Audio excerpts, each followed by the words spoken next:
অনেক দিনের স্বপ্ন ছিল সেন্ট মার্টিনের সেরা দ্বীপে রাত্রি যাপন করব এবং এরকম ফুল জোয়ারের সময় পানিতে আটকে যাব যখন দ্বীপ থেকে বিচ্ছিন্ন হয়ে যায় সেরা দ্বীপ, ঠিক এইরকম ভরা জোয়ারে।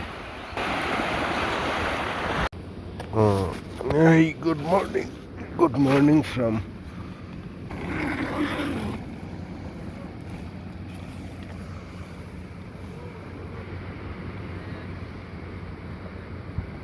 জীবনের অনেকগুলো সুন্দর রাতের মধ্যে গতকালকে ফেব্রুয়ারির 1 তারিখ রাতটা ছিল অনেক সুন্দর, কারণ এখন আছি সেরাদ্বীপে। আর এইখানে গতকালকে রাত্রে ঘুমাইছি, ওইটা সেরাদ্বীপ। সকাল এখন প্রায় 9টা, জোয়ার আসতেছে।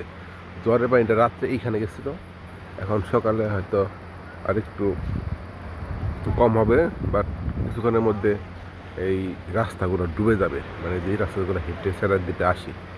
এখন এই যে দুই পাশ থেকে ঢেউগুলো আসে, মানে বিচ্ছিন্ন করে দেবে দ্বীপগুলা। আর এই বিচ্ছিন্ন হয়ে যাওয়ার পরেই এইখান থেকে বের হব, মানে ফিল্ডটা নেওয়ার জন্য আসলে আসতে চাইছিলাম। এখানে আরেকটা টিম, ওরা কাটিং ক্যাম্প করছিল, আর আমাদের পোলাপান ওখানে খাওয়া দাওয়া করতেছে। গত রাত্রের জোয়ারে এই পানিটা, এই ইটা পাথরের যে বিশাল ইটা, এটা ডুবে গেছিল। আর এখন সকালের জোয়ার হয়েছে। রাত্রের মধ্যে তো বড় জোয়ার হবে না, এই জন্য রাত্রে পাখি ছিল অনেক, মানে রাত্রে ঘুমাইছি এখানে, বোঝা গেছে। আর পানিগুলো জমে আছে ছুপ ছুপ ছুপ ছুপ হয়ে এইখানে। আর চারপাশে সব পরিষ্কার পানি, একদম ঝকঝকে পরিষ্কার পানি, বড় বড় ঢেউ হইতেছে এখানে। এইটা আসলে আসলে আমি কখনোই দেখিনি আগে। এই ফুল জোয়ারের সময় সেরাদ্বীপে আসা হয় না। বর্ষাকালের জোয়ারগুলো হয়তো আরও বেশি বেশি বড় হয় ওই সময়টাতে। এখানে মানে ভিন্ন রকম কিছু খেলা হয় পানির। এই যে এই জায়গায় এই পাথরের ইগুলা, ও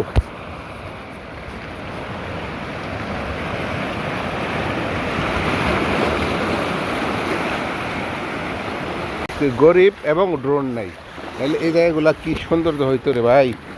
যাই হোক, এখন আমাদের তো আসলে যাওয়ার রাস্তা একটাই, এই বিশাল মানে কোমর পরিমাণ পানি বাইকে আমরা এখন মেন দিকে যাবো।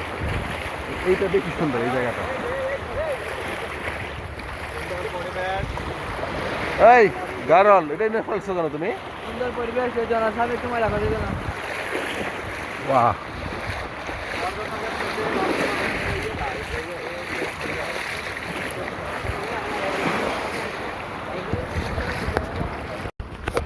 এই যে মানে বাটা শুরু হয়েছে মনে হয় 1 ঘন্টার মতো হয়েছে এখানে। গতকালকে রাতে পূর্ণিমা ছিল, আজকে পূর্ণিমার পরের দিন, মানে সর্বোচ্চ বাটা থাকার কথা। তো রাতের জোয়ার, সর্বোচ্চ জোয়ার থাকার কথা।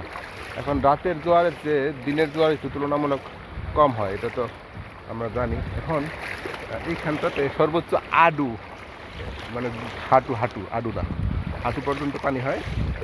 তো এখন কমে গেছে অনেকটা, শুধু গিরালি পর্যন্ত আসছে। তো আমরা এখন একবারে এই যে 3 নাম্বার এই দ্বীপটাতে আছি। এখান থেকে আরেকটা পয়েন্ট আছে, দেখি ওইখানে কতটুকু পানি আছে। এখন সেরাদ্বীপ থেকে ফিরে একদম সর্বশেষ যেটা, এখানে রাত্রেবেলা পানিতে ভরপুর ছিল, কিন্তু এখন অতটা পানি নাই, পানি কমে গেছে। এখানে হয়তো হাঁটু পানি হয়, বেশি না।